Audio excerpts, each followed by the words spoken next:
What's good, people? So I've got my Eternity of Pain finale run done. Well, finale for this first kind of set of 5. They're doing something a bit different now, where they're going to have a few of these over the course of the kind of the year or whatever. But yeah, my first run's done, and I've managed to go in with an all Mystic team, just because that obviously completes 5 of the objectives out of the 6 if you're a Paragon player. And yeah, essentially I just felt it covered the most bases in terms of thinking back to the champs I'd used for each of these fights over the 4 weeks. And yeah, just like I say, trying to hit as many objectives as possible. So first up, you can see here I've got Dragonman, and I've gone in against crossbones. So this is one that I actually did on week 1 when it was a crossbones boss. Of course, this finale is a kind of culmination of all these 4 fights that we've seen over the last 4 weeks all put together. And I think in that video I very nearly got the solo with Dragonman, so this time I was out for a bit of revenge, see if I could actually get the solo this time. I'm gonna just say it goes right down to the wire, and I'll let you see what happens. But yeah, otherwise the main thing here is obviously keep Bane off myself, try and bait his special ones to get my opportunities to get in, maybe try and heavy intercept off his special one, punish his special one with heavy, because then I get the unblockable, and it just means that, you know, if I'm tight on the Bane timer, I can get in, don't have to rely too much on intercepting and potentially getting a combo to the face. I know that happened a lot of times when I first took this fight in week 1. But yeah, as you see, the benefits of having that unblockable buff means you can just throw the special as and when you need. But yeah, pretty smooth fight so far. It's going really well. Obviously, this fight, I think I did a couple of times. I had enough revives that I was like, I'm not going to go for all solos, but this fight in particular, I want at least a clean first run on before I get going. And yeah, I mean, there's not much else to it, really. It's just making sure you keep Bane off yourself, especially when he's at high health. It will tick for a lot. And then yeah, punishing his special one with just a normal combo or with a heavy sometimes is good as well, to knock him down and get the unblockable buff on yourself. Dragonman, a very good option for this fight, and yeah, I'll be back for the next one.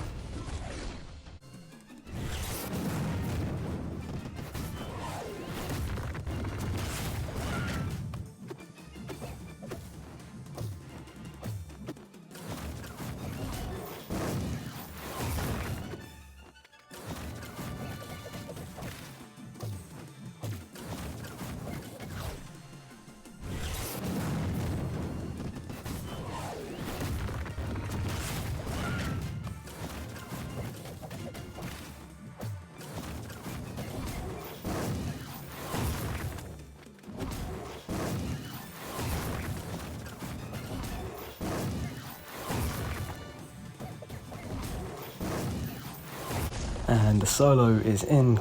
Oh, never mind. Yeah, it was that was a mistake. Obviously not quite a solo, but 4% left. We were close enough, and yeah, I just popped 20% revive, got him down, and onto the second fight. So yeah, going in for this one with Sim Supreme, I'm not gonna lie, I should have just looked up my old footage of this fight to remind myself of what I was doing. I thought I knew, and then suddenly when the fight started, I was kind of like, yeah, how do you do this fight again? You know, what's the strategy here? Then I kind of half remember, you know, you want to build the energize so you can push into more special ones and bait those. You don't want to be hitting him with too many lights except for those initial ones onto his block when you're trying to build the energize. A few things like that, but you know, you really want to take advantage of getting to your special 3s. Now, this fight for Sim Supreme is really good, and I did get a solo with it in its initial release in week 2. However, I'm not going to get the solo this time, and like I say, I should have just gone back and looked at how to do that fight again before going in. But yeah, I thought I knew what I was doing, and there's a few times where I just mess up. Like you'll see, there's a few times I try to like intercept him with a special 2 or a hit or something, but then by doing that, he's got Mighty Charge, he shrugs off the bleeds or whatever you're putting on him, and then because he's immune to them, he goes unstoppable passively, as the node would tell you.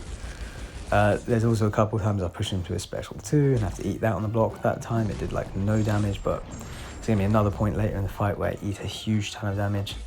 But yeah, this was the first attempt at it. I get a pretty good run in, pretty solid one. And then yeah, go in with a revive, expecting to finish it off and just butcher it even more. That bit's not on tape, I just didn't bother recording it, thinking, you know, I'll just finish it off with one revive. And yeah, in the end, this fight cost me 2 revives. So that takes me up to 3 total for the Eternity of Pain finale so far. Not the worst, but yeah, you know, very, very close to soloing Crossbones. And then this fight is definitely one I should have soloed, if not at least 1 revive. But yeah, 2 definitely not great. Anyway, I'll let you enjoy the rest of this one, and then we'll be back for the 3rd fight, which is the Blade.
And just like that, the solo opportunity is gone. We eat the detonation and die. So yeah, like I say, 2 more revives gets us through that. And on to the 3rd fight, we have Blade. So I start this fight, realise I'm not recording, pause to put record on, instantly resume the fight and eat a combo and die. Because I was, yeah, not ready to react to that one. But it's fine, I was just going to go in with Dragonman to try and get a feel for the fight again. But ultimately, we go in with Doom. And this is basically the actual attempt here. We do get a very, very good run in, but unfortunately, once again, no solo here. This one is going to end up costing 1 revive. But yeah, Doom works really well here. The main things with this fight is just obviously be wary of this, I can't even remember what it's called, a kinetic shield or something like that. But essentially any damage you do during that phase is going to be stored and then only done to Blade after the timer is gone. And in this grey phase, so obviously when it's yellow, you don't want to be hitting him because that damage just gets stored and then done to him at the end if you don't get touched. But if you just get any contact, all that damage gets reflected back to you. So yeah, naturally in this kind of phase, you just want to dance around a bit. If you haven't touched him like this, you can get maybe a few parries in just to give yourself some time, and then go in when you know that shield is going down. Other than that, it's just, yeah, trying to throw your specials as frequently as possible, so get your special 1 thrown to get rid of those surge protector charges, and baiting Blade's special 1 as best as you can, because as soon as you eat that, as soon as he throws an unblockable special 2, you're screwed. I think some people can dex it. I am not one of those people. Surprise, surprise. So yeah, there's not really much else to say with this. Doom does a pretty good job at this point as well. I'm pretty sure I've got 2 dead other champions on the team, so that's a nice 20% free attack boost. But yeah, that's about it. I think the way this one does end, unfortunately, is just going to be a mistimed dex on his special 1, which I think is probably everyone will have PTSD off from doing this fight in week 3. This just, yeah, getting clipped by a special 1 eventually, because you've just got to dex so many of them. It's like, yeah, you've got to have a lot of concentration for a fight like this. But ultimately as well, I'm not sure if it was completely down to me. It did feel off. It feels like my dex just didn't fully register. But anyway, is what it is.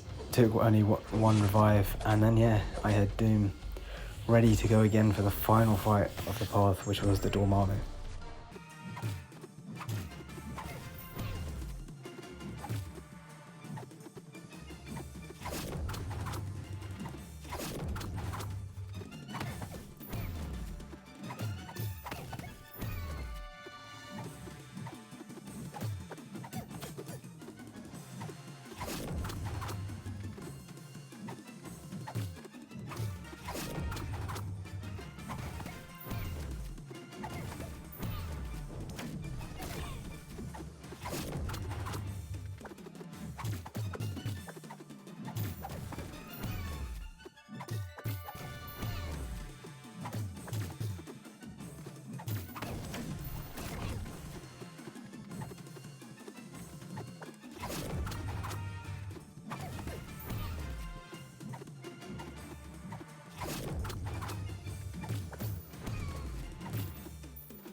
Yeah, that was fairly annoying, quite on track to get the solo, and then yeah, it's just the inevitable slow bleeding out, knowing the death is coming. But anyway, one revive gets one down. We're now up to 4 revives total for the path, not bad at all. Like I say, 4 level 1 revives as well. We had them pretty much, I think, all in overflow anyway, so yeah, not bad at all. But yeah, now Doom versus this Dormammu. Well, Doom is great for this fight. Essentially, you just don't want to let Dormammu throw a single special because you don't want him to go stun immune, or if he is gonna throw a special, you need to have that stagger up first. But yeah, otherwise you can just Doom cycle it. You want to just keep knocking him down, because every time you're knocking him down, if you've got any degens on you, they're going to transfer to him. Obviously, when you're below 1 bar of power, you're taking 90% less damage from the degens. However, when you go above a bar of power, for every bar you get, you're going to take, you're going to lose 30% from that reduction. Don't want to eat a special 2 in the face. And at that point I thought, oh wow, I've gone and bottled probably what I would say should be the easiest solo out of the 4 in terms of the options I've brought. But we do love a clutch on this channel, don't we? And somehow I'm going to manage to recover this one with Doom. As you can see there, I've got 3 bars of power, and the degen is just eating away massively because I don't have that reduction anymore to the degen damage. So we just throw the special 3, transfer over to Dormammu, and now we have a chance to get the fight back in control. Suddenly doing a lot more damage, transfer the degen over to him, throw a huge special 2 at him, get the degen back on him again, and suddenly we've got the solo in the bag. So 4 revives for the whole thing, 4 mystic team, meaning I've got 5 objectives ticked off the list, which you'll see coming up in a moment here. And yeah, that means I would need just 1 more run without any mystics on the team to get the final objective. However, I'm not going to bother with it, and the reason for leaving this last objective is I actually missed one of the objectives in, I think it was week 3 with the blade, the dimensional beings one. I was just really busy with work in the office a fair bit at the time, and yeah, just didn't have a chance to do it. So it means that even if I do this last objective, I would be 1 short of the top milestone, and so there's not really much point. But nonetheless, the second milestone for ranked rewards is more than enough. Good rewards, and overall, yeah, decent Eternity of Pain. I didn't think there was anything too difficult in there. Generally quite enjoyable content, and yeah, hopefully they keep this up with the next few. But that'll be it for this video, so yeah, take care, I'll see you in the next one.